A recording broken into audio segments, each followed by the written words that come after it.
Everyone, আশা করি সকলে ভালো আছো আর আমিও খুব ভালো আছি। তো আজকের ব্লগটা সকাল থেকেই শুরু করছি। আজ হচ্ছে আমার হাজব্যান্ড মানে তোমাদের দাদা ভাইয়ের বার্থডে। আজ হচ্ছে 10ই সেপ্টেম্বর, আজ ওই সকাল 9টা মতন। আর এখন আমি ঘর ঠর গোছাচ্ছি, পেছনে বেডশিটটা অলরেডি পেতে ফেলেছি আর এদিকে বালিশ টালিশগুলো পড়ে রয়েছে, এগুলোই টুকটাক গোছাবো, বালিশের কভারগুলো লাগাবো, তাহলে আমার টুকটাক মোটামুটি কাজ হয়ে যাবে। আর ওই ঘরটা তো গোছানো হয়ে গেছে।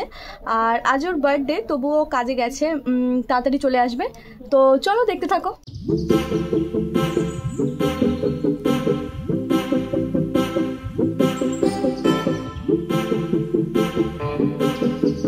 হ্যালো, এখন ওই 10টা মতো বাজে। বাবাও নেই বাড়িতে, তাই আমাকে মোটামুটি সব দিকটা সামলাতে হচ্ছে। তো কী কী কিনলাম না কিনলাম সবই তোমাদের দেখাচ্ছি। মানে মেনলি কিনতে গেছিলাম হচ্ছে কেকটা, আর আমার আগের থেকেই সব কেনা ছিল। সবজি বাজার টাজার করাই ছিল, মুদি সদাইয়ের কিছু মাল বাকি ছিল, সেটাই আনতে গেছিলাম। তো সারাদিন কি করব না করব সব কিছু তোমাদের সাথে শেয়ার করব। আশা করছি তোমাদের ভিডিওটা ভালো লাগবে। মোটামুটি দোকান থেকে যেগুলো আনার ছিল সেগুলো আমার কমপ্লিট হয়ে গেছে।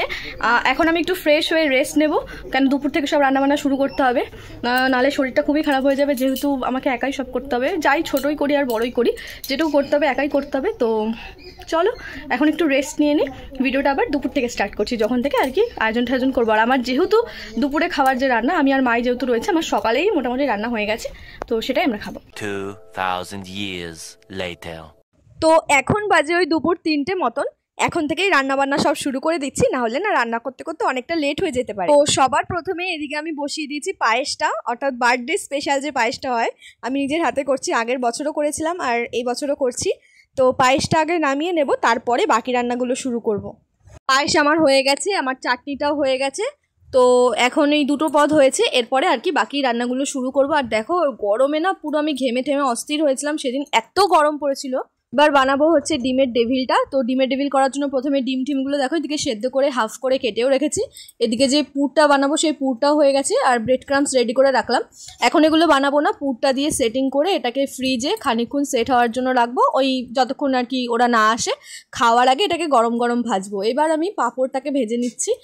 যেহেতু এই কড়াইতেই মাংস বসাবো, বড় কড়াইতে, তাই ফ্রেশ তেল থাকতে থাকতে পাঁপড় আর ভেজিটেবলসগুলো আগে ভেজে নিয়েছি ফ্রাইড রাইসের। আর যাই হোক, টুকটাক রান্না করতে করতে মোটামুটি তো সন্ধে হয়ে গেছে। এখন ওই মাংসটা বসিয়েছি আর ও ততক্ষণে কাছ থেকেও চলে এসেছে।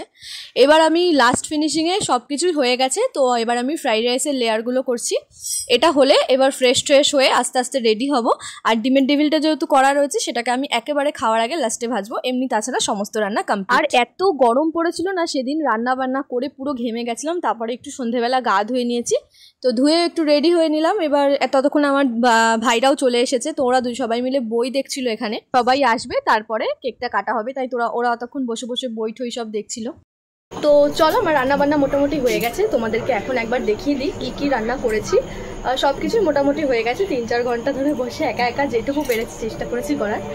আর এখন বাকি আছে শুধুমাত্র ডিমের টেবিলটা, ওটা আমি পুরো প্রিপারেশন করে রেখে দিয়েছি। শুধু খাওয়ার আগে পটাপট করে বেসনের গোলায় ডুবিয়ে ব্রেড ক্রাম্পসে কোট করে ভেজে নেবো, এটাই। এছাড়া সব হয়ে গেছে। তো চলো তোমাদের একবার দেখিয়ে দিই আজকের মেনুটা। তো প্রথমেই আমাদের ছিল ফ্রাইড রাইস, এরপরে ফ্রাইড রাইসের সাথে খাওয়ার জন্য করেছিলাম হচ্ছে চিকেন কষা। এছাড়াও ফার্স্টে ছিল ডিমের ডেভিল আর সস, যেহেতু ডিমের ডেভিলটা ভাজা হয়নি, তো যেরকম রয়েছে সেরকমই দেখালাম। তো যাই হোক, এরপর ছিল চাটনি, পাঁপড়, মিষ্টি, পায়েস এবং কোল্ড ড্রিঙ্কস। আচ্ছা, তো এটাই ছিল আজকে আমাদের বার্থডের ছোট্ট করে আয়োজন। অনেক কাউকে বলতে পারিনি, ছোট করে নিজেদের কাছের মানুষদের নিয়ে ছোট্ট করে একটু সেলিব্রেশন করেছি জাস্ট। সবাই মিলে একসাথে অনেক অনেক মজা করেছি। হাই,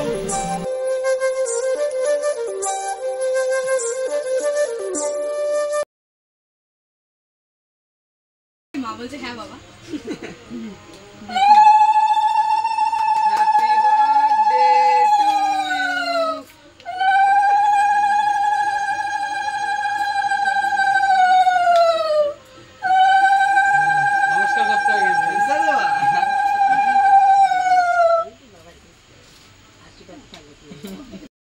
তো এবার হবে cake cutting, but cake cutting করার আগে একটা ছোট্ট করে ব্লপার হয়ে গেছে। আমি একটা লাভ শেপের ক্যান্ডেল এনেছিলাম। এবার ক্যান্ডেলটার সলতেটা এতটাই ছোট, মানে দেখতে তো সুন্দর, বাট ক্যান্ডেলটা কিছুতেই জ্বালাতে পারছিলাম না। আমি যতবার জ্বালাচ্ছিলাম ততবারই বন্ধ হয়ে যাচ্ছে, মানে সলতেটা এতটাই ছোট, জ্বলছে না, জ্বালালেও নিভে যাচ্ছে। তো তারপরে যাই হোক, অনেকক্ষণ বাদে দিদি চেষ্টা করার পরে ফাইনালি মোমবাতিটা ধরাতে পেরেছে। ওই মোমবাতিগুলো আনতে হয়, ঠিকঠাক করে জ্বলে। Happy birthday to you. Happy birthday to you. Happy birthday dear Dada. Happy birthday. তো খাচ্ছে না কেন? আমি আমার তরফ থেকে বললাম মাছ সুগার। আচ্ছা একটুখানি খা। আরে একটু খাও। আগে তোমাকে তারপর পিয়ালিকে দাও। আমাদের এইখান থেকে কেটে দিলে কেমন?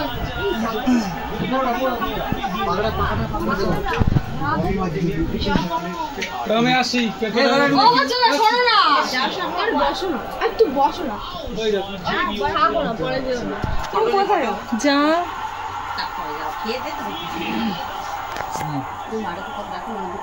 দোকানে গেছি। আরে কোন গালটা মাখো। কালা দিচ্ছে কেন? তোরা তো মাখাচ্ছিস না, তো এগুলো বলতে হয়। অল্প অল্প দিলাম না, একটু দাও। আরে একটুখানি অল্প অল্প। খাও খাও। ভাবিয়া এই তো। আরে খা। খাও না। আরে খা খা। তো বাবাকে দিয়ে আসি। হ্যাঁ নাও। কেক একটুখানি খাও। কেমন? ভালো? ছোটবেলার থেকে আমাদের ওই বাড়িতে যত ভাই বোনদের বার্থডেই হোক না কেন, সব সময় আমার দিদি কেকটাকে মানে ভালো করে পিস পিস করে। তো এই বাড়িতেও দায়িত্বটা ওই নিয়েছে। ও নিচ্ছিল না, তো ওকে জোর করে বললাম তুই কাট, তুই ভালো কাটতে পারবি। তো পুরো কেকটাকে ও পিস পিস করে সবাইকে দিয়ে দিল। এবার আমরা সবাই মিলে একসাথে কেক খেলাম। সারাটা দিনই তো টুকটাক মোটামুটি তোমাদের সাথে ক্লিপ শেয়ার করেছি, বাট যখন সবাইকে একসাথে খেতে দিয়েছিলাম সেই ক্লিপটা আর নেওয়া হয়নি, যেহেতু আমি আরও দুজনে মিলেই পরিবেশন করছিলাম। তো এখন ওই রাত 12টা মতো বাজে, সবাই মোটামুটি চলে গেছে, আমরাও খাওয়া দাওয়া করে নিয়েছি। এবার আমি ওকে একটা ছোট্ট গিফট দিলাম। অ্যাকচুয়ালি ওর অফিসে যে ব্যাগটা নিয়ে যায় সেটা অনেকটাই ছিঁড়ে গেছিলো। এবার আমার মনে হয় যে যার যেটা প্রয়োজন তাকে সেটা বার্থডেতে গিফট দেওয়া উচিত। তো আমার মনে হয়েছে যে ওর একটা ব্যাগের খুব প্রয়োজন, ও নিজে থেকে তো কিছু কেনে না, তাই ওকে আমি একটা অফিসে যাওয়ার জন্য ব্যাগ দিয়েছি। এরপর সবাই মিলে একসাথে বসে আমরা গিফটগুলো দেখছিলাম, কে কী গিফট দিয়েছে। আমার হাতেই যে প্রথম যে শার্টটা দেখছো, এটা হচ্ছে আমার একটা দেওর, মানে ওর একজন ভাই দিয়েছে, মানে মাসির ছেলে। আচ্ছা, এইবার যে গেঞ্জিটা খুলছি এটা দিয়েছে হচ্ছে আমার মেজো মাসি শাশুড়ি। ওরা আসতে পারেনি, বাট আমরা গিয়ে ওদের বাড়িতে খাবার টাবার সব দিয়ে এসেছি। তো যাই হোক, ওরা এই গেঞ্জিটা দিয়েছে, মাসি বাড়ির থেকে এই গেঞ্জিটা ওকে দিয়েছে। এটা ফুলাতা গেঞ্জি, ও নিজেই পছন্দ করেছে। এইবার যে গিফটটা খুলছি, এই গেঞ্জিটা দিয়েছে হচ্ছে আমার ছোট মামিরা, মানে মামারা তো মামিদের আসেনি, বাট ভাইরা এসেছিলো, ভাইরা এই গেঞ্জিটা দিয়েছে। আর এই কালারটা ওর খুবই প্রিয় sea green colour, dark blue, black, এই কালারগুলো খুব পছন্দ করে। তো ভালোই হয়েছে, ওর পছন্দের একটা কালার পেয়ে গেছে। তাই অনেকবার বলছিল যে আমার ফেভারিট কালার সি গ্রিন, আমি সি গ্রিন কালারেরই গেঞ্জি পেয়ে গেছে। ও খুব খুশি হয়েছে গেঞ্জিটা দেখে। তো চলো নেক্সটে যাওয়া যাক। এরপরে যে জামাটা খুলছি এটা হচ্ছে আমার দিদি আর জামাইবাবু দুজন দিয়েছে। এটাও ওর একটা খুব পছন্দের কালার, ডিপ ব্লু কালার। তো চলো গেঞ্জিটা একবার তোমাদের খুলে দেখাই। প্রথমে এই গেঞ্জিটার ডিজাইন দেখে ভেবেছিলাম এটা হয়তো শার্ট, বাট না, পরে খুলে দেখলাম ও যেটা বেশি পছন্দ করে, শার্টের থেকে ও একটু টি শার্ট পরতে বেশি পছন্দ করে। তো টি শার্টই বেরিয়েছে, আর একটু ইউনিক ডিজাইনের, এটাও ও খুব পছন্দ করেছে। তো চলো জামাটা তোমাদেরকে একবার খুলে দেখাই কেমন হয়েছে। তো এটা হলো গেঞ্জিটার ডিজাইন। আমার হাতে অতটা বোঝা যাচ্ছে না, যেহেতু আমাদের ঘরের লাইটটা একদমই কম। তো গেঞ্জিটার সামনে কটা বোতাম ছিল, যার জন্য গেঞ্জিটার ডিজাইনটাকে আরও এনহ্যান্স করছে। So that's it. তো সব কিছু গিফটের পরে ছিল হচ্ছে আমার গিফটটা, ছোট্ট গিফট আমার তরফ থেকে, এই ব্যাগটা। তো আজকের মতো এইটুকুই, দেখা হচ্ছে নেক্সট ব্লগে। ভিডিওটা ভালো লাগলে লাইক, কমেন্ট, শেয়ার আর সাবস্ক্রাইব করতে একদম ভুলো না। টাটা।